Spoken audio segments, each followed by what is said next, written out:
Good morning students. आज हम 12th geography का 4th लेसन स्टार्ट करते हैं।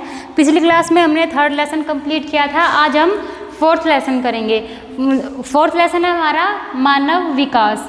इसमें हमें मानव विकास के बारे में पढ़ेंगे कि किस प्रकार से मानव का विकास एक देश की आर्थिक स्थिति को मजबूत करता है। तो इसमें जो मानव विकास है वो उसकी जो अवधारणा है उसके बारे में पढ़ेंगे कि जो मानव विकास है वो किस प्रकार से हमारे देश की जो आर्थिक स्थिति है उसको प्रभावित करता है। तो मानव विकास केवल देश की जो मानव विकास है वो केवल आय या संपत्ति का विस्तार ही नहीं बल्कि मानव कार्य और क्षमताओं की वृद्धि की प्रक्रिया है। इसमें जो मानव का विकास है उसका मानव विकास को केवल जो मनुष्य की जो आय है या फिर संपत्ति है उसी की जो संपत्ति का जो संग्रह हम करते हैं केवल उससे न लेकर जो मानव कार्य है या फिर उसकी जो क्षमताएं हैं उसकी एक प्रक्रिया के रूप में लेंगे कि जिस देश का जो मानव विकास है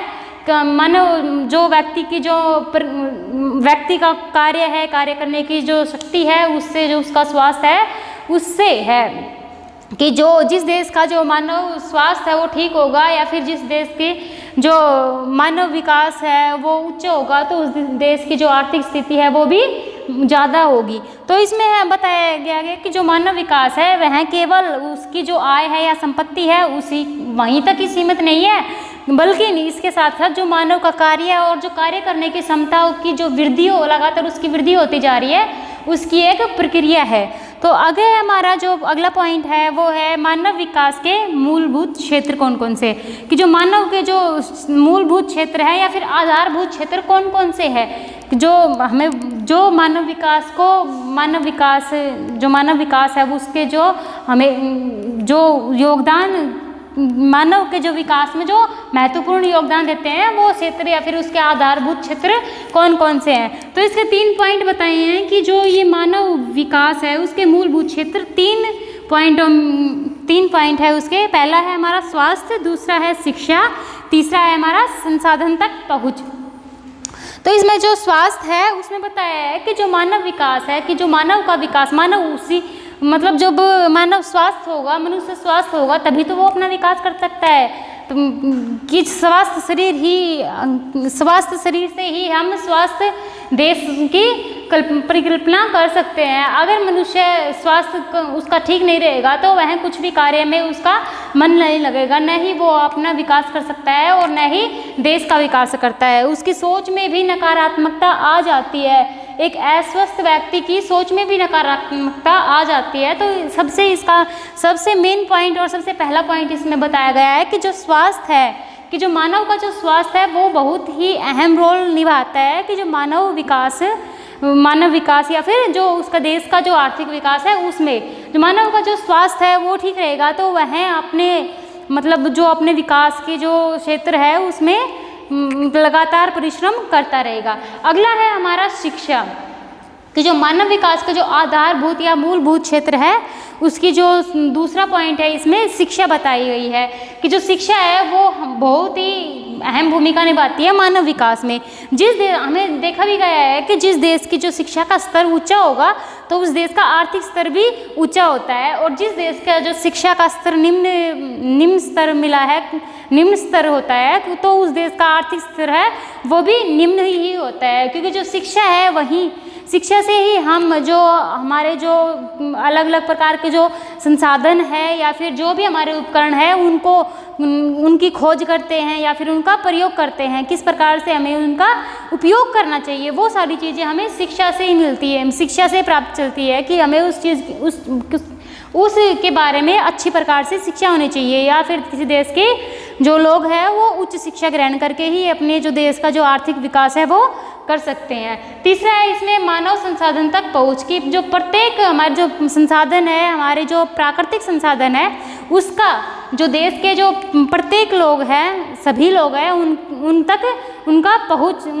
उन सभी संसाधनों की उन सभी लोगों तक उसकी पहुंच होनी चाहिए जो समान रूप से उन संसाधनों का उपयोग कर सके। तो ये हमारे 3 मूलभूत क्षेत्र हो गए मानव विकास के, जो एक मानव विकास जो राष्ट्र के विकास के लिए भी बहुत अधिक महत्वपूर्ण होते हैं। अगला है हमारा जो क्वेश्चन है वो है कि जो मानव विकास के 4 स्तंभ है वो कौन कौन से हैं, कि जो मानव विकास है उसके जो 4 स्तंभ है वो क्या है, या फिर आधारभूत स्तंभ बोलेंगे वो कौन से हैं। तो उसमें पहला है समता, दूसरा है तटक पोषणीयता, तीसरा है उत्पादकता, चौथा है सस्तीकरण। तो हमारा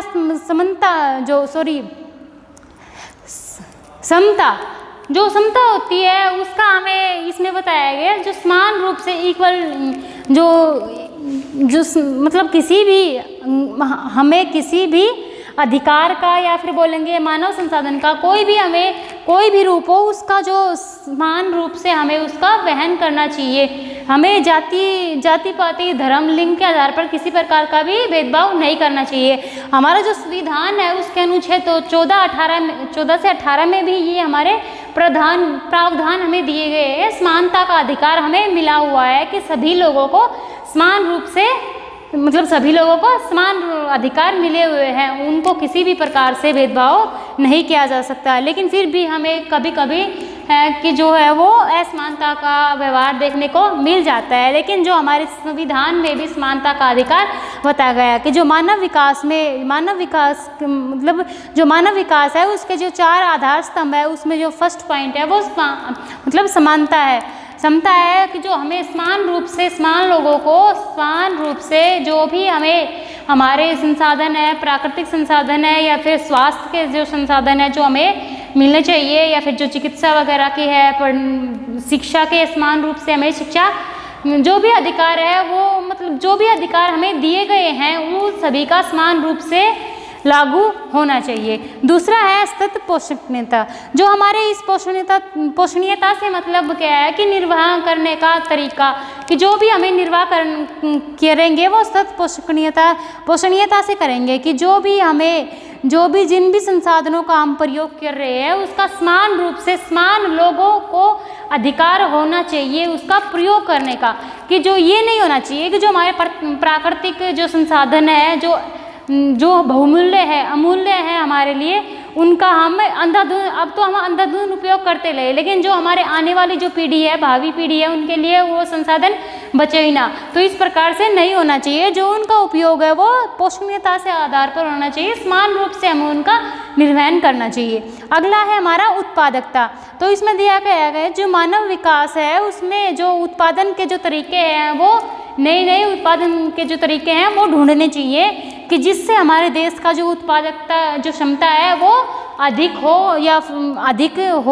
जिसकी उत्पादकता शक्ति लगातार बढ़ती रहे और वो अच्छी क्वालिटी के हो, और अच्छी क्वालिटी के साथ जो उनकी क्वांटिटी है, गुणवत्ता भी उनमें होनी चाहिए।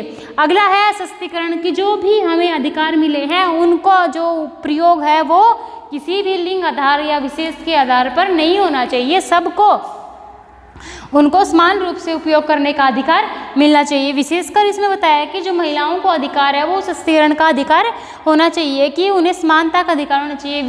बहुत से क्षेत्र ऐसे होते हैं जिनमें महिलाओं के साथ पहले महिलाओं के साथ उनमें भेदभाव किया जाता था, लेकिन अब हमारे देश की जो सरकार है उसने भी महिलाओं का जो सशक्तिकरण है उस पर विशेष बल दिया है, कि जो भी हमें जो संसाधन है हमारे, जो भी कोई हर क्षेत्र में महिलाओं का संपूर्ण योगदान होता है या फिर होना चाहिए।